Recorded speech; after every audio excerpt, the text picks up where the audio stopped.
Good morning बच्चों।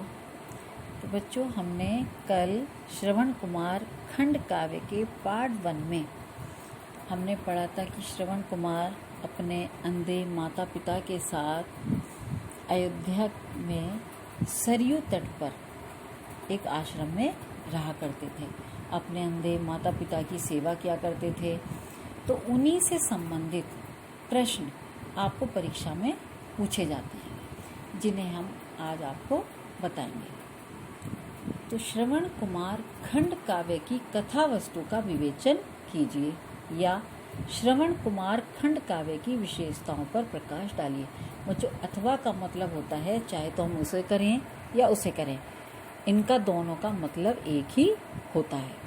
तो इसमें जितने भी अथवा है इनमें सब में आंसर एक ही आएगा। तो जैसे कथा वस्तु में क्या आता है कि कथा वस्तु में जो आपने पूरे 9 सर्ग पढ़े थे, उन 9 सर्गों का पूरा सारांश आपको इसमें लिखना है। यानी कि अलग अलग से, कि जैसे अयोध्या सर्ग, आश्रम सर्ग, इसी तरह से पूरा सारांश लिखना है।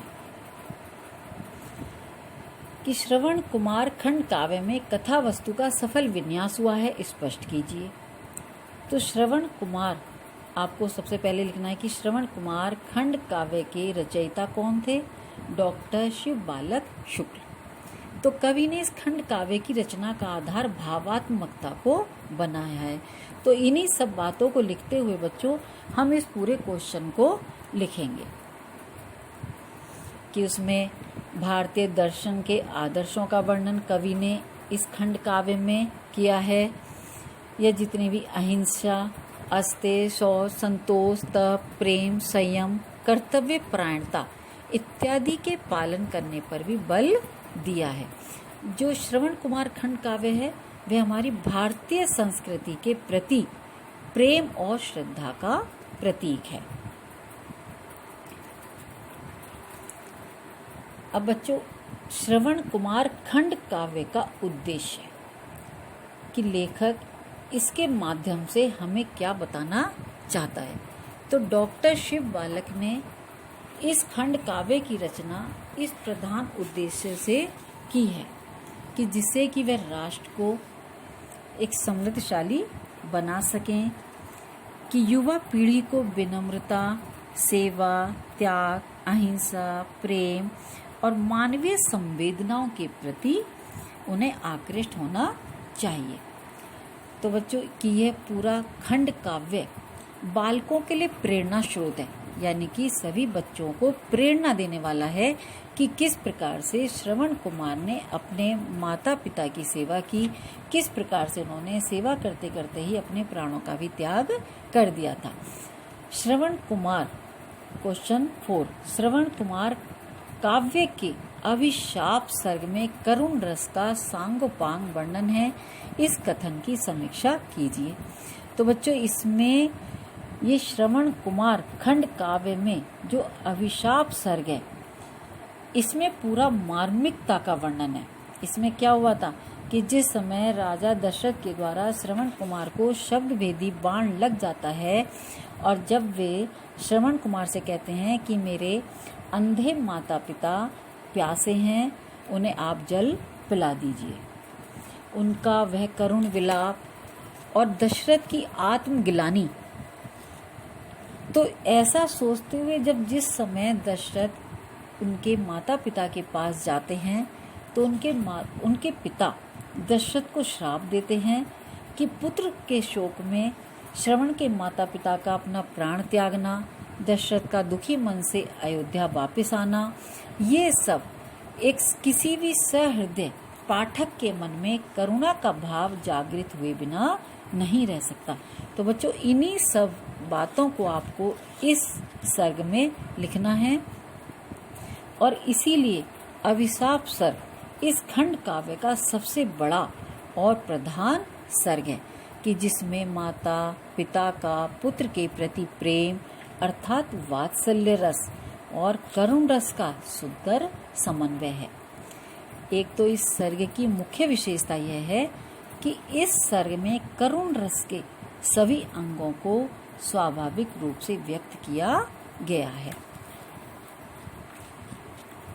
तो बच्चों आपको बीच बीच में इसमें दोहे भी डालने हैं जिससे कि आपका क्वेश्चन अच्छा बन जाए। तो इसी तरह से अब बच्चों चरित्र चित्रण पर आधारित प्रश्न आपको आते हैं।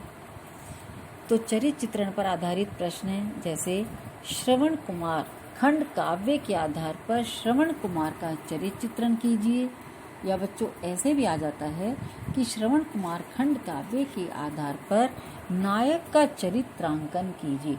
अब इसमें नायक कौन है? नायक इसमें श्रवण कुमार है, तो आपको उसी का चरित्र चित्रण इसमें करना है। तो ये सभी क्वेश्चन चरित्र चित्रण से ही संबंधित हैं। तो इसमें कि श्रवण कुमार क्या थे? मातृ पितृ भक्त थे, सत्यवादी थे, क्षमाशील थे और भाग्यवादी।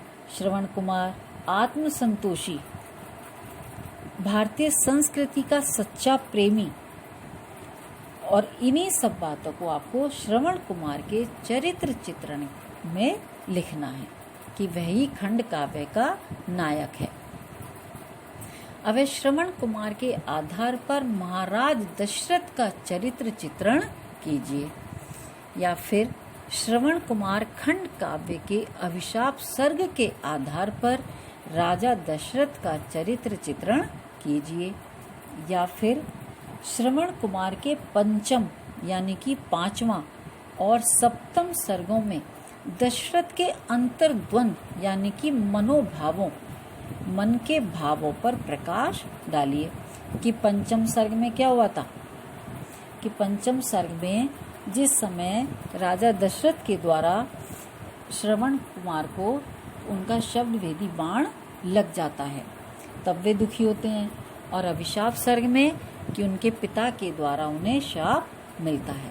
तो इन्हीं सब बातों को देखते हुए आपको राजा दशरथ के चरित्र का वर्णन करना है कि वे एक योग्य शासक थे, उच्च कुल में उत्पन्न हुए थे, आखेट प्रेमी यानी कि शिकार करने के प्रेमी थे, अंतर्द्वंद से परिपूर्ण शब्द भेदी बाण से जब श्रवण कुमार की मृत्यु हो जाती है तो वे सोचते हैं कि मैंने यह पाप कर्म क्यों कर डाला, यानी कि उनके मन के भेद मतलब उनके मन के भाव इस बात का बताते हैं कि उनके मन में कितना दूसरे के लिए कितना प्रेम था।